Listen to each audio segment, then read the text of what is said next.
శుక్లాం బ్రహ్మ విచారసార పరమాద్యాం జగద్వ్యాపినీం వీణా పుస్తకధారిణీం అభయదాం జాడ్యాంధకారాపకాం హస్తే స్ఫాటికమాలికాం విదదతీం పద్మాసనే సంస్థితాం వందే తాం పరమేశ్వరీం భగవతీం బుద్ధిప్రదాం శారదాం. శ్రీ మహాగణాధిపతయే నమః. శ్రీ మహాసరస్వత్యై నమః. శ్రీ గురుభ్యో నమః.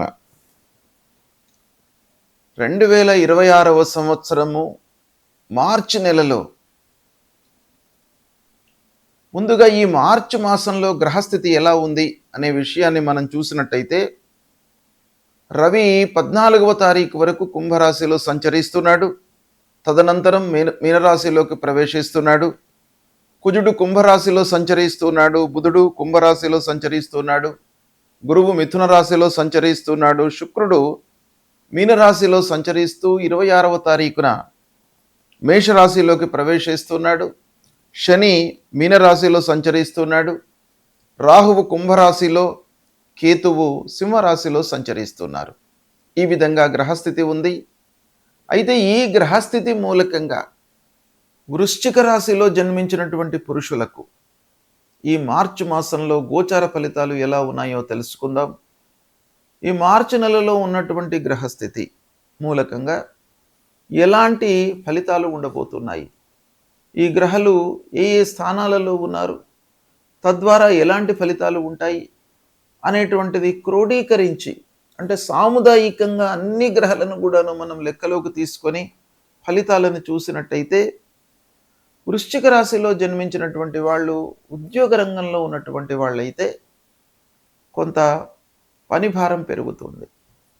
అంటే అదనపు బాధ్యతలు మీరు చేపట్టవలసినటువంటి స్థితి ఏర్పడుతుంది. యాజమాన్యము మీకు కొన్ని అడిషనల్ వర్క్స్ ఇస్తారు. తద్వారా మీరేంటంటే ఒత్తిడికి గురయ్యేటువంటి అవకాశము ఉంది. ఇన్ టైం లోపల పనులు చేయకపోవడం మూలకంగా, పనులు పూర్తి కాకపోవడం మూలకంగా మీరు కొంత బ్యాడ్ నేమ్ వచ్చేటువంటి అవకాశాలు ఉన్నాయి. కాబట్టి దాన్ని దృష్టిలో పెట్టుకొని ఇన్ టైంలో మీరు అయినంత మట్టుకు పనులు పూర్తి చేయడానికై మీరు ప్రయత్నాలు చేయండి. తద్వారా కొంత మీకు తగ్గే అవకాశాలు ఉంటాయి. ఇక ఖర్చులు పెరుగుతాయి. ఆరోగ్య విషయంపై మీరు జాగ్రత్త వహించడం చాలా అవసరము. భార్యతో చిన్నపాటి విభేదాలు తలెత్తే అవకాశాలు ఉన్నాయి.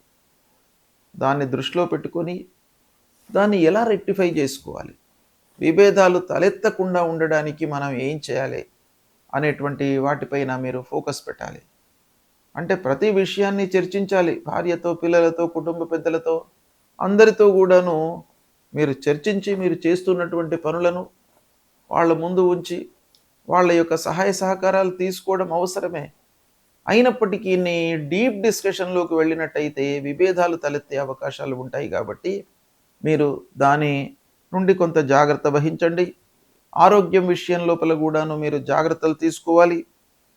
ఇక వ్యాపారంలో ఉన్నటువంటి వాళ్ళు, వృశ్చిక రాశిలో జన్మించి వ్యాపార రంగంలోనే మొదటి నుండి కూడాను ఉంటున్నటువంటి వాళ్లకు ఈ మాసంలో మిశ్రమ ఫలితాలు గోచరిస్తున్నాయి. ఇక రుణాలు తీసుకున్నటువంటివి మీరు రిపే చేస్తారు. అది ఒకటి సంతోషకరమైనటువంటి వార్త. ఏదో రకంగా మీకు ఆదాయం సమకూరుతుంది. ఇచ్చే వాళ్ళకి మీరు డబ్బులు ఇచ్చివేస్తారు.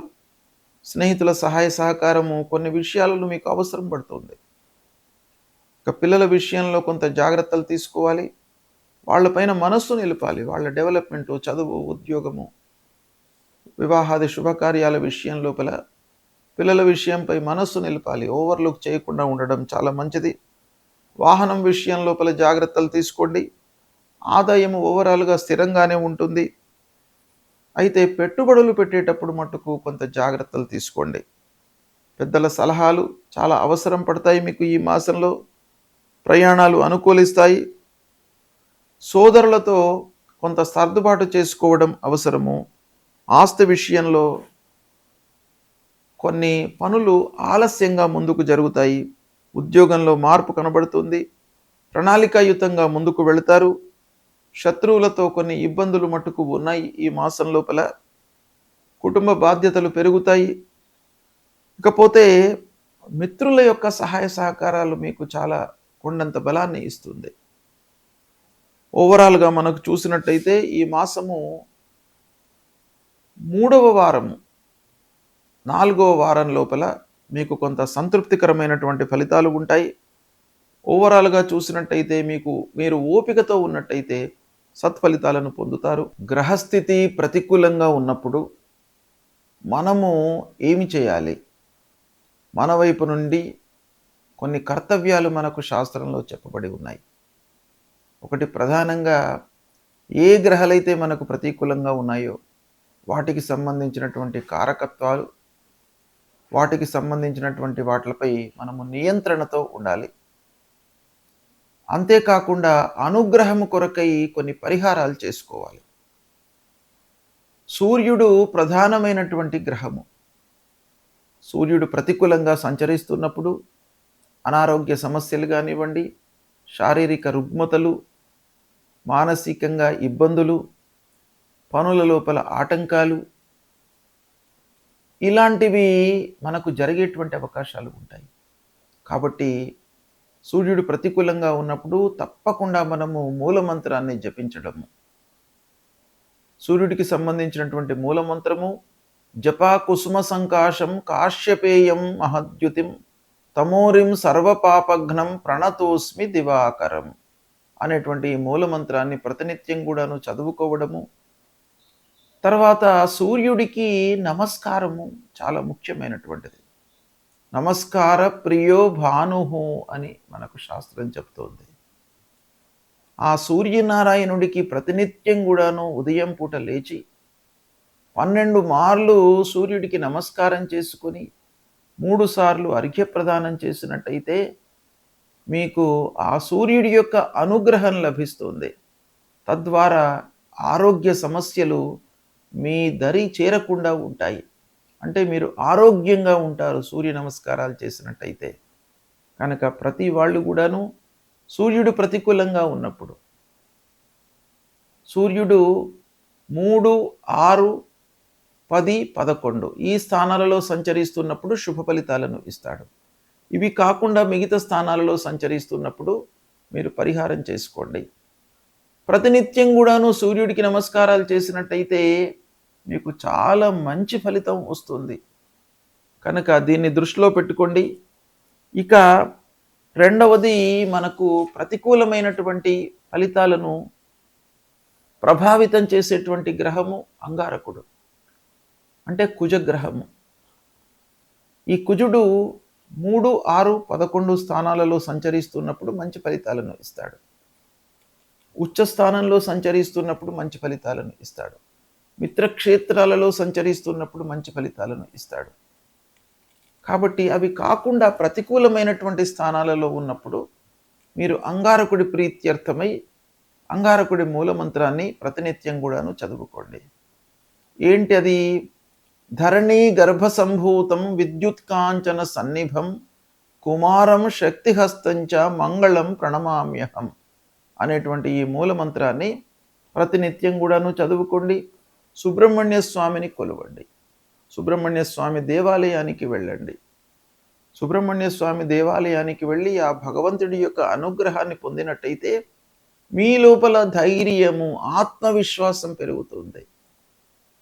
ధైర్యము, సాహసము, ఆత్మవిశ్వాసం అనేటువంటిది చాలా ముఖ్యమైనటువంటిది.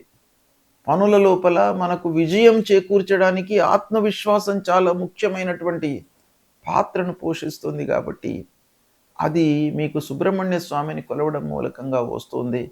కాబట్టి సుబ్రహ్మణ్య స్వామి దేవాలయానికి వెళ్ళండి.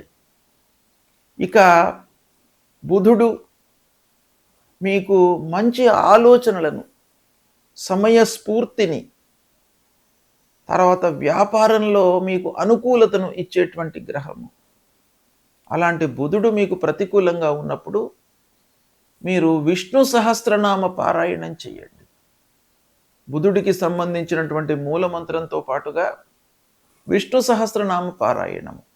ఒకవేళ విష్ణు సహస్రనామం చేయడానికి మీకు సమయము చిక్కనట్టయితే అందులో విష్ణు సహస్రనామాలలో ఉన్నటువంటి చివరి శ్లోకం, వనమాలి గదీ శారంగి శంఖీ చక్రీ చ నందకి శ్రీమాన్ నారాయణోర్విష్ణు వాసుదేవోభిరక్షతు అనేటువంటి ఈ మంత్రాన్ని ప్రతినిత్యం కూడాను చదువుకున్నట్టయితే మీకు ఆ భగవంతుడు శ్రీమన్నారాయణుడు మీకు మంచి ఆలోచనలను, సమయం లోపల నిర్ణయాలను తీసుకునేటువంటి ఒక మంచి బుద్ధిని ఇస్తాడు. తద్వారా మీకు వ్యాపారంలో లాభం చేకూరుతుంది, ఉద్యోగంలో మీరు మంచి స్థితిలో ఉంటారు, మంచి పనితనాన్ని మీరు ప్రదర్శిస్తారు. ఇలాంటి ఎన్నెన్నో విషయాల లోపల కూడాను మీకు మంచి ఫలితము ఆ శ్రీమన్నారాయణుడి మూలకంగా అనుగ్రహం లభిస్తుంది. కనుక ఇది చెయ్యండి మీరు. తర్వాత గురువు ప్రతికూలంగా ఉన్నప్పుడు గురు మూలమంత్రాన్ని చదువుకోవడము, గురువులను సందర్శించుకోవడము, సద్గురువుల యొక్క ప్రవచనాలను వినడము, దక్షిణామూర్తి స్తోత్ర పారాయణం చేయడము, తర్వాత మూలమంత్రము, గురువుకు సంబంధించినటువంటి మూలమంత్రము ఉంటుంది. దేవానాంచ ఋషీణాంచ గురుం కాంచన సన్నిభం వందనీయం త్రిలోకానాం తం నమామి బృహస్పతిం అనేటువంటి ఈ మూలమంత్రాన్ని ప్రతినిత్యం కూడాను చదువుకోండి. తల్లిదండ్రులను సేవించండి. ముఖ్యంగా గురువు మీకు ప్రతికూలంగా ఉన్నప్పుడు 2, 5, 7, 9, 11 ఈ స్థానాలలో సంచరిస్తున్నప్పుడు గురువు మీకు మంచి ఫలితాలను ఇస్తాడు. ఉచ్చ స్థానంలో ఉన్నప్పుడు మంచి ఫలితాన్ని ఇస్తాడు. మిత్రక్షేత్రంలో సంచరిస్తున్నప్పుడు మంచి ఫలితాలను ఇస్తాడు. శుభ దృష్టితో ఉన్నప్పుడు మంచి ఫలితాలను ఇస్తాడు. కనుక ఇది కాకుండా మిగతా స్థానాలలో సంచరిస్తున్నప్పుడు తప్పకుండా మీరు ఈ గురువుకు సంబంధించినటువంటి పరిహారాలు చేసుకోవాలి. ఏ స్థానంలో ఉన్నప్పటికీ తల్లిదండ్రుల యొక్క ఆశీర్వచనము, అనుగ్రహము మీకు చాలా అవసరము. కనుక ప్రతినిత్యం కూడాను తల్లిదండ్రులను మీరు సేవించండి. వాళ్ళ యొక్క ఆరోగ్య సమస్యలు, వాళ్ళ యొక్క బాగోగులను మీరు తెలుసుకోండి. వాళ్ళ మూలకంగా మీకు చాలా మంచి జరుగుతుంది. కాబట్టి తల్లిదండ్రులను ప్రేమించండి. ఇక శనీశ్వరుడు, శని మూలకంగా మీకు కొన్ని పనుల లోపల ఆలస్యము, ఆర్థిక సమస్యలు జరుగుతాయి. కాబట్టి శని ప్రీత్యర్థమై హనుమాన్ చాలీసా చదువుకోండి. శనిగ్రహాన్ని, నవగ్రహాల లోపల పశ్చిమ దిశ లోపల శనీశ్వరుడు ఉంటాడు. ఆ శనీశ్వరుడికి సంబంధించినటువంటి మూలమంత్రం చదువుకోండి. అదేవిధంగా రాహుకేతువులకు సంబంధించినటువంటి మూలమంత్రాలు, అమ్మవారిని దర్శించుకోవడము, విఘ్నేశ్వరుణ్ణి పూజించడము, ఇలాంటివి చేసినట్టయితే మీకు గ్రహస్థితి మూలకంగా కలిగే దుష్ప్రభావము, దుష్ఫలితాలు దూరమయ్యి ఆ భగవంతుడి యొక్క అనుగ్రహం లభిస్తుంది. శుభం.